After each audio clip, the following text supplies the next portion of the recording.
Nós vamos estar conversando hoje com o empresário Antônio Hermílio de Moraes. Por que eu estou com este livro aqui?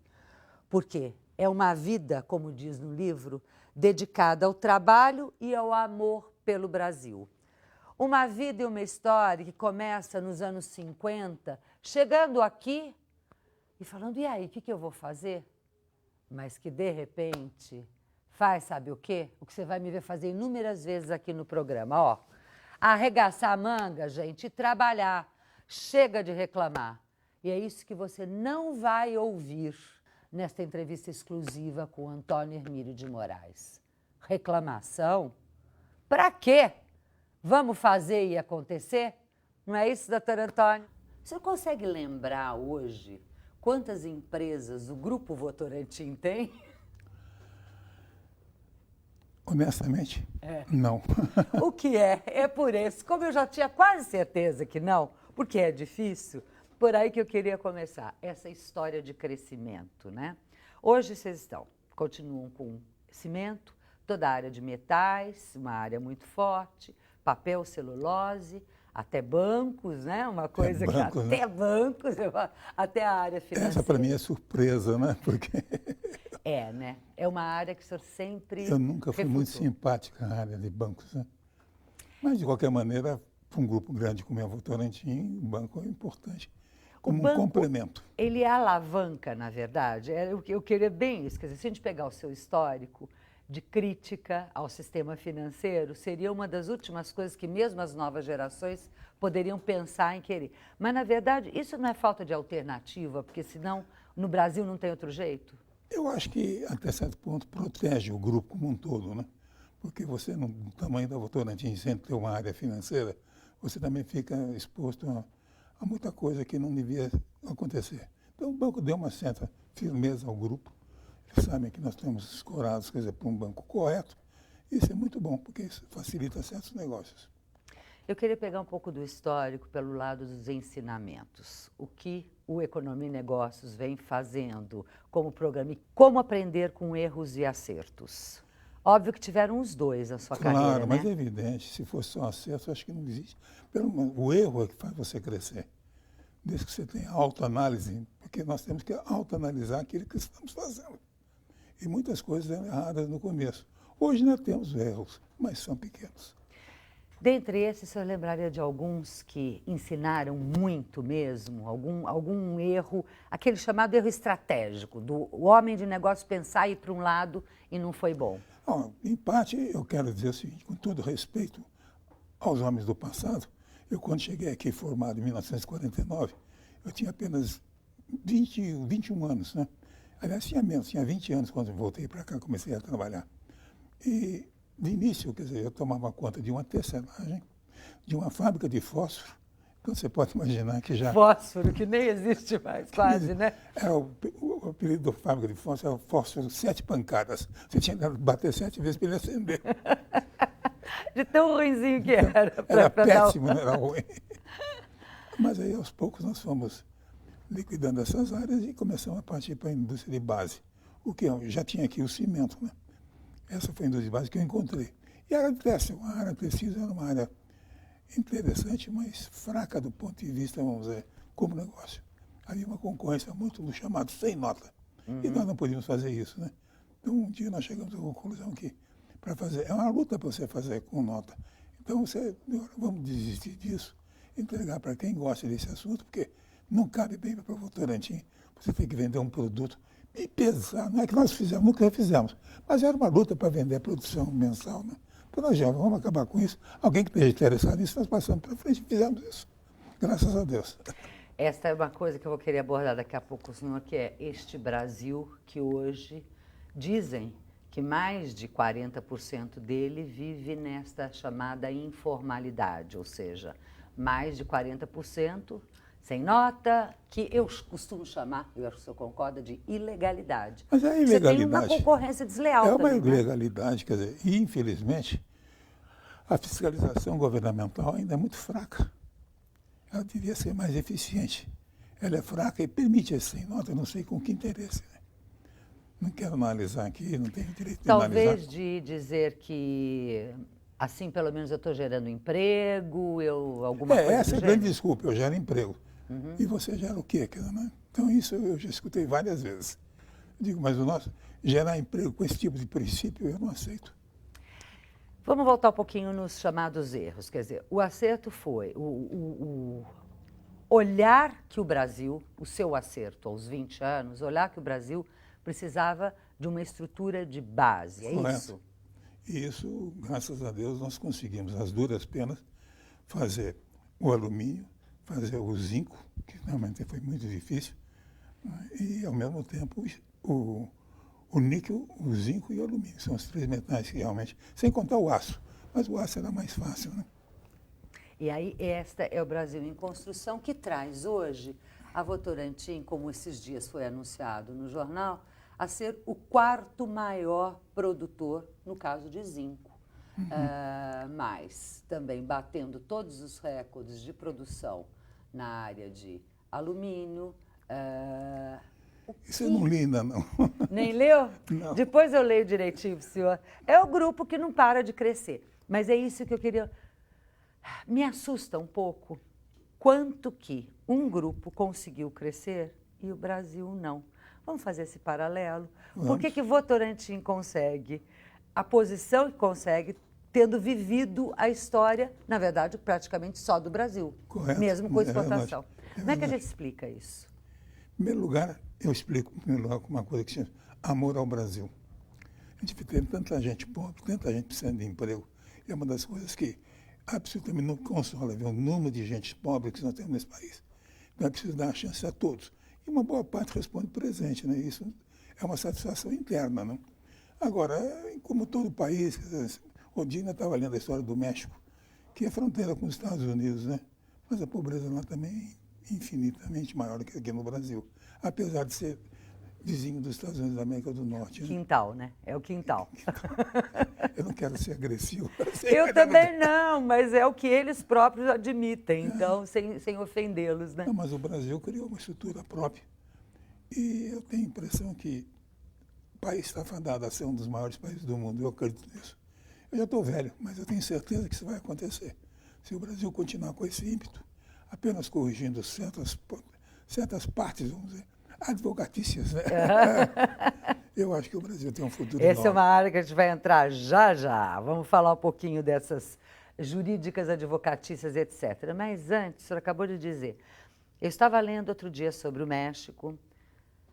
Isto talvez explique um pouco, ou boa parte do sucesso da Votorantim. O fato de, seja o empresário ou todo o grupo, estar sempre ávido por conhecimento. Você está sempre... Não teve uma vez que eu não o entrevistei, você não dizia, eu estou aprendendo, eu estou lendo, eu estou vendo, eu estou indo em tal lugar e aprendendo.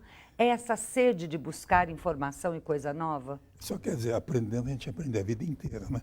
Mas realmente é insatisfação com você mesmo. Você olha para o país podia ser, um país como o Brasil, podia ser muito maior, no meu entender. Eu fico triste quando eu vejo um país do tamanho do Brasil, com tantas possibilidades e com tanta gente precisando de emprego. Fico muito triste com isso. Porque se houvesse um pouco mais de esforço por parte do meio empresarial, o Brasil poderia estar muito melhor. O senhor chama a responsabilidade para o meio empresarial? Chamo, é isso mesmo? chamo. Chamo.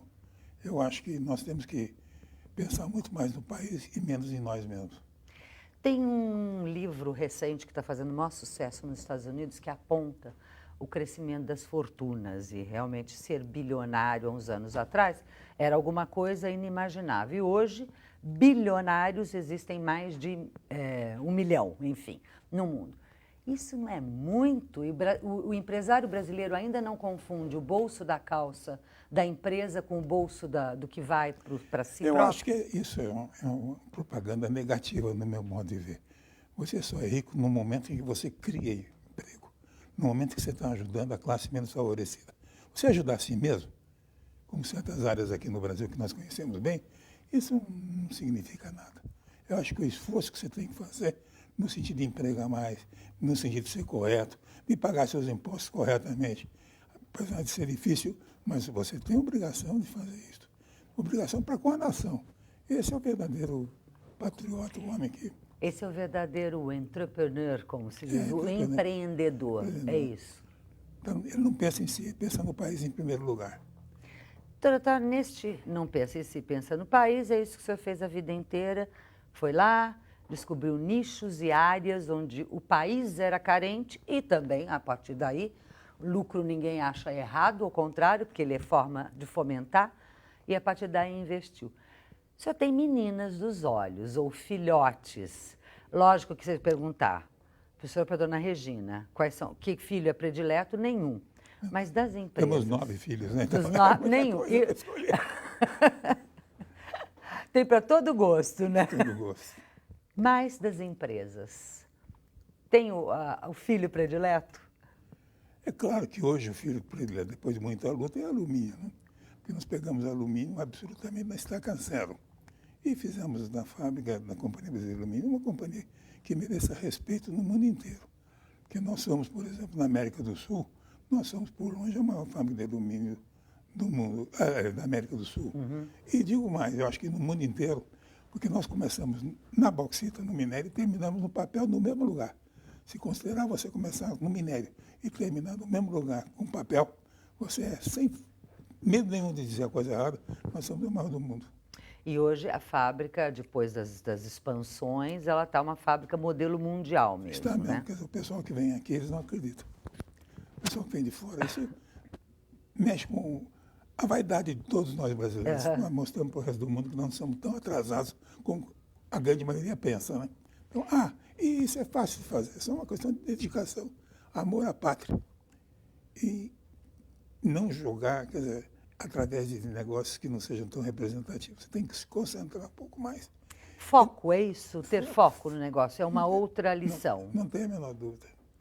E bem focalizado. Então, nesse sentido, o alumínio é uma das principais matérias-primas dele, é a energia. E aí, também ao longo dos anos, você vem investindo muito nas hidrelétricas. Hoje são mais de 50, é isso, do grupo? Do grupo inteiro são. Mas as duras penas, porque só aqui no estado do Juquiá deve ter uns 7 carros enterrados ali, porque era muito difícil chegar. As estradas eram precárias. Muitas vezes a gente chegava, andava 20, 30 quilômetros a pé para chegar. Você dizer um negócio hoje, você diz, mas isso não é possível. É possível. Hoje tem helicópteros, né? Hoje é diferente.